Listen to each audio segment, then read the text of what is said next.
Yeah, Brian, the answer unfortunately is gonna be no. The heat is on, but let's take a breather from the heat and think about the tropics instead. We do have Tropical Storm Bonnie that did make its way across Central America over the past 24 hours, and it kept its strength above tropical depression status, so it is going to keep the name Bonnie. We do also have this other small little area, just a 10% chance of development here in the southeast Atlantic, but you can see lots of wind and wind shear over it, as well as some of this Saharan dust, so not expecting that to anything to come from that. We also had Tropical Storm Colin form overnight last night, and that was issued with a 10% area of interest over here about 2 o'clock yesterday afternoon, and then about 12 hours later over land it was named Tropical Storm Colin, though we do expect Colin to continue off the coast of North Carolina and continue out into the Atlantic Ocean.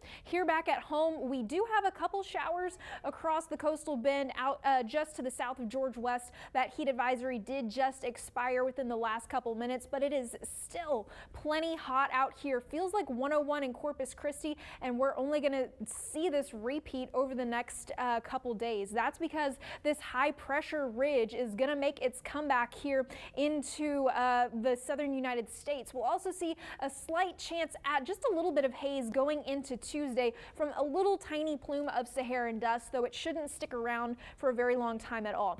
Though this high pressure is going to continue building here in the United States, get really big, so then our high temperatures are going to be stuck in the mid 90s, so pretty much 94, 95 each day, with those feels like temperatures well over 100, if not up to that heat advisory criteria just about every single day. And that's including the next couple days here for your 4th of July weekend. Tomorrow and Monday still looking very hot, even though the temperatures are in the mid 90s. Those feels like temperatures going to be well above that 100-degree mark again, with nice sunny skies and a little bit of a breeze as well. That breeze going to continue tonight, so we're not going to see any fog here in the coastal bend, and that wind also going to help keep our temperatures on the warmer side of the 70s. So upper 70s for all of us around the coastal bend this evening. Tomorrow afternoon, very toasty again for another hot summer day. 94 here in Corpus Christi. Some places out in the brush country, though, could be reaching that 100-degree mark, so it's very important to stay hydrated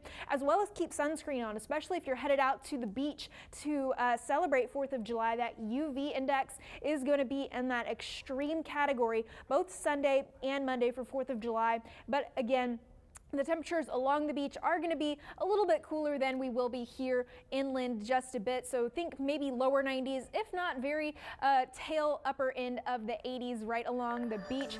Temperatures for the rest of this week are going to be pretty warm and consistent. So you see 94, 95 flip-flopping each day. I promise I didn't do that on purpose. I did make an actual forecast, but Monday for 4th of July going to be very hot here, Brian, and then that's just going to continue for the rest of the week, unfortunately. I was thinking about pets. We've talked about people staying cool and protected, but a couple of things for pets. If your pet is an outside pet, well, more power to it, but it does need shade. Yes. And not just water, but I remember we did a story earlier this week. Put some ice cubes in the water dish and keep putting them in, because the cool water will help cool their core temperature. Yeah, that would help. And then also don't leave your pets in a locked car or anything at all. Always look before you lock. Good tips. Thanks so much, Kristen.